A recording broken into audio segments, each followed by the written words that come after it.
So it would appear I found my makeup kit. I figured I gave, the people of Dundee, 5 or 6 weeks to get used to the hair, and now I'm smacking them in the face with eyeliner. So hi, welcome to week 8 of the ScotVlog. It doesn't feel like we've been here that long, probably because we haven't. The first 3 weeks was sort of a misnomer. But we're still here, we're still alive, still doing good. Skylar has just wrapped up, or is in the process of wrapping up his first module, which means he got his first paper done, and they're working on the presentation, and it looks all professional and amazing, and he's doing really well. He's working so hard, so hard. I feel like a bored housewife sometimes. I'm like, oh, I walked to the store today, and I made some lunch, and he's all like slaving away for like 12 hours on his paper and research. And anyway, he's doing great. So that's the serious stuff. On to the fun stuff. This weekend, we finally dove headfirst into the gay scene, such as it is here in Dundee. And there are a couple clubs. It's small. It's a small town, so it's a small city. So it's not huge, but it exists. And we found that the pattern that we fell into was a group of people who were going to this one club called The Closet, with a K and a Z. Closet. It's cute.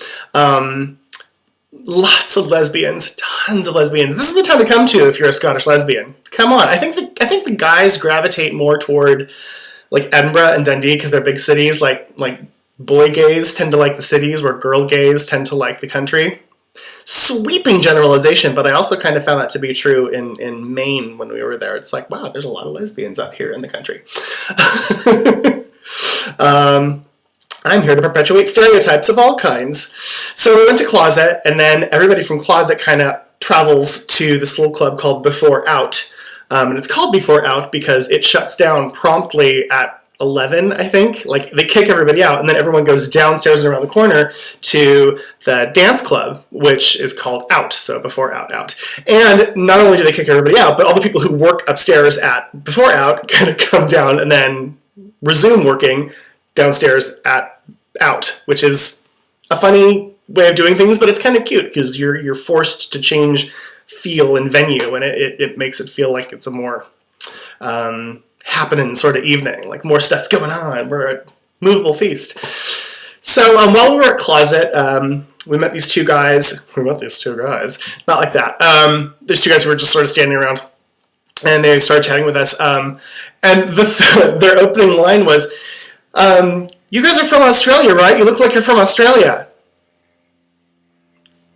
Does everybody look like this in Australia? I'm so going. One of them was from Amsterdam, and one of them was from Inverness, and younger guys, we didn't think super younger, although it turns out that the one from Inverness was 19, so we were officially like dirty old men hanging out with boys at the gay bar. Oof, bad. Not picking up on him, but just, oh my god, someone else to talk to that's not us. So we did that. They thought I was in my 20s, which was like, thank you, you're my new favorite people. However, I talked mostly with the guy from Amsterdam because even though English isn't his first language, I could understand what he was saying. The guy from Inverness, the 19-year-old who was, English is his first language, allegedly. Holy crap. Now, this is the second, I always thought I was really good at understanding, accents from all over the UK, because I've watched a lot of BBC America, but oh my god, our trip to Glasgow 2 weeks ago, when we bumped into a drunken guy who was like fascinated with my hair and was like wanted to take pictures with us and tell his girlfriend all about it and ask us all kinds of questions, I had to stop him and go like, I can't understand a single word you're saying, because I couldn't. Usually I can understand a bunch, but if it's just an afternoon conversation, sure, I understand everything, almost. But drunk in a bar, shouting over music, I'm helpless. You might as well be speaking Japanese. I am lost. So I've decided to help myself out and look up the most difficult sounding Scottish podcasts I could find and listen to them over and over again while I'm sleeping, and maybe they'll osmosize into my head. And I found the Tam Cowan podcast, and he's a restaurant reviewer who goes around and talks to restaurant people, and all in Glasgow. So Glasgow is the freaking hardest accent to understand. It's like they threw all the vowels up in the air, and wherever they landed, O is E and A is I, and it's out of control. I'll post a little video of a guy who was like, teaching on YouTube how to speak Glaswegian. It was crazy. But anyway, it was a good night though. We had fun. Lots of drinking, and music was fun. Music was fun. Now I bagged totally on the leather bar in Glasgow for playing "Call Me Maybe" and just terrible pop remixes. But this was like a generic gay bar dance club kind of night, so I would expect there to be a range.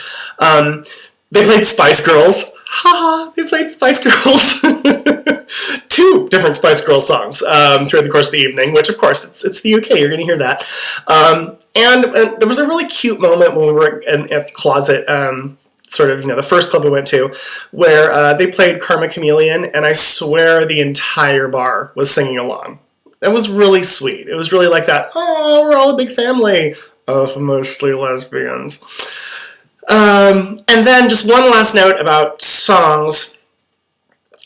For some reason, John Denver, Country Road, is following us. It's on a commercial here. We've heard it at karaoke. We've heard it in the grocery store. They like that song here right now for some reason. I don't know why. It's a good song.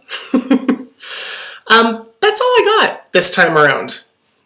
Going out, music, Tam Cowan. Wow, I've been rambling on for 7 minutes. None of you are still watching this, but for those diehards that made it this far, thank you. I appreciate it, and I will talk to you next week from here. Maybe not inside the phone booth looking thing that I got going in here. This is my bedroom. It's my bedroom. Bye.